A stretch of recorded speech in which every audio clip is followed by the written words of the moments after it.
ప్రతి అక్షరం ప్రజల పక్షం.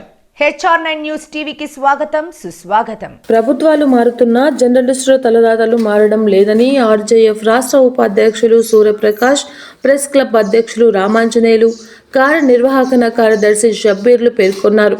పాత్రికేయుల సంక్షేమం కోసం వెంకటేష్ రెడ్డి పోస్టల్ ఇన్సూరెన్స్ తన సొంత డబ్బులతో చేయించారు.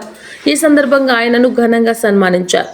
ఈ సందర్భంగా రెడ్డి చేసే అధ్యక్షులు వెంకటేష్ రెడ్డి గురించి పలువురు జర్నలిస్టులు కొనియాడారు. జర్నలిస్టుల స్థలాన్ని కబ్జాలు చేస్తున్న నాయకులకు వెంకటేష్ రెడ్డిని ఆదర్శంగా తీసుకుని ముందుకు రావాలన్నారు. వెంకటేష్ రెడ్డికి భగవంతుడు ఆయుర ఆరోగ్యాలతో తగు శక్తి సామర్థ్యాలు ఇవ్వాలని ఈ సందర్భంగా పలువురు పాత్రికేయులు తెలిపారు.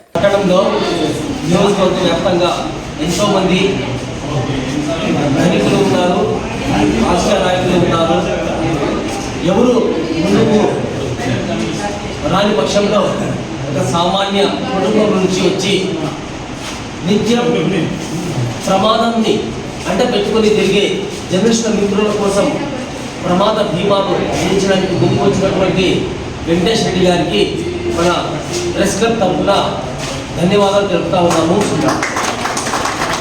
ఇంతటి మంచి కార్యక్రమానికి శ్రీకారం చుట్టినటువంటి వ్యక్తికి ఈరోజు మా సీనియర్ రిపోర్టరు, మా గురువు అయినటువంటి ప్రకాష్ అన్న సత్కరించడం మరింత అభినందనీయము. ఆయన గురించి మన ప్రకాష్ అన్న మాట్లాడుతున్నారు. ఈరోజు చాలా సంతోషం. దాదాపు 20 సంవత్సరాల నుండి పాత్రికేయులు అనేక సమస్యలు ఎదుర్కొంటూ చాలామంది ఈ మధ్యకాలంలో యాక్సిడెంట్ అయితేనేమి రకరకాలుగా చనిపోతున్నాం జరుగుతుంది చిన్న వయసుకి. ఈ సమస్యలను దృష్టిలో పెట్టుకొని ముఖ్యంగా మన సిద్ధు ఇటీవలే అకస్మాత్తుగా మరణించడం జరిగింది.